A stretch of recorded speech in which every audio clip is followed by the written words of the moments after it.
America Europe करारामुळे कांदा बाजार भाव पुन्हा कडाडणार. सध्या कांद्याच्या दरामध्ये मोठी घसरण त्या ठिकाणी आता सुरू आहे. कांद्याला सरासरी 1000 ते 1200 रुपयाच्या दरम्यान बाजारभाव मिळतोय. तर लाल कांद्याची वाढलेली आवक लक्षात घेता कांद्याचा मोठा साठा सध्या त्या ठिकाणी बाजारामध्ये आहे. तर बांगलादेशने सुद्धा भारतीय कांद्याला पुन्हा नापसंती दर्शवली आणि त्याचमुळे कांद्याचे बाजारभाव पुन्हा गडगडलेत. एकंदरीतच कांदा यंदा 40 रुपये प्रति किलोच्या वर त्या ठिकाणी पोहोचू शकला नाही. दुसरीकडे भारताने युरोप आणि अमेरिकेसोबत व्यापारी करार केल्यामुळे येत्या काळामध्ये कांदा दरात मोठे बदल त्या ठिकाणी होऊ शकतात असं बाजारभाव अभ्यासकांचं म्हणणं. नेमके या संदर्भात महत्त्वाचा अपडेट व्हिडिओच्या माध्यमातून जाणून घेणार आहोत. त्यासोबतच कांद्याचे बाजारभाव नेमके किती तारखेपासून त्या ठिकाणी वाढायला सुरुवात होणार आहे याविषयी सविस्तर चर्चा व्हिडिओच्या माध्यमातून त्या ठिकाणी करणार. त्यामुळे व्हिडिओ अगदी शेवटपर्यंत काळजीपूर्वक चॅनलवरती जर नवीन असा चॅनल सबस्क्राईब देखील करा. शेतकरी बंधूंनो, आपण जर का लक्षात घेतलं तर कांद्याचे जे बाजारभाव असतात ते मागणी आणि पुरवठा या गणितावरती अवलंबून असतात. शिवाय राज्यासह देशामध्ये कांद्याचं उत्पादन किती होतंय, या कांद्यामधून नेमका कांदा मार्केटमध्ये किती येतोय आणि कांदा निर्यात किती केला जातो, या सर्व गोष्टी कांद्याचे बाजारभाव हे त्या ठिकाणी प्रभावित करत असतात.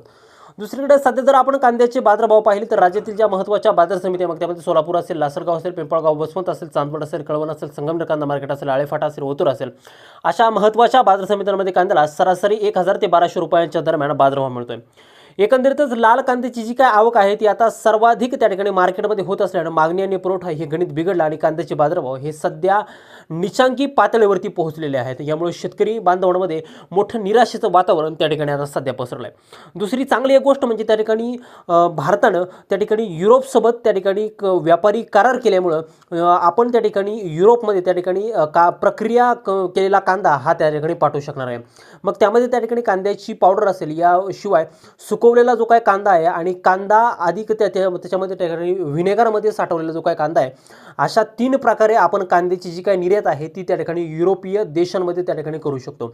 एकंदरीतच युरोपमध्ये त्या ठिकाणी 10 ते 11 देशांचा समूह असल्याने मोठ्या प्रमाणात जी काय ऑर्डर आहे ती आता त्या ठिकाणी भारताला आता युरोपमध्ये त्या ठिकाणी मिळणार आहे आणि यामुळं कांद्याचे बाजारभाव येत्या काळामध्ये त्या ठिकाणी कडाडू शकतात असंच एकंदरीतच बाजारभाव अभ्यासकांचं त्या ठिकाणी म्हणणं आहे.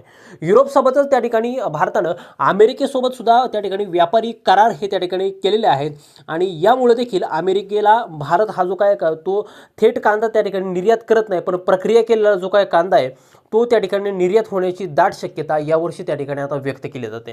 त्यामुळे शेतकरी मित्रांनो, त्या ठिकाणी जर का तुमचा कांदा आता सध्या त्या ठिकाणी मार्केटमध्ये जर येणार असेल आणि जर का तुम्हाला तो त्या ठिकाणी मार्केटमध्ये विकायचं जर असेल तर रोजचे बाजारभाव पाहून त्या ठिकाणी कांदा विक्रीचं जे काही नियोजन आहे आणि कांदा विक्रीचा जो निर्णय आहे तो जर तुम्ही घेतला तर तुमच्यासाठी हा निर्णय अतिशय फायदेशीर आणि नफादायक त्या ठिकाणी ठरू शकतो.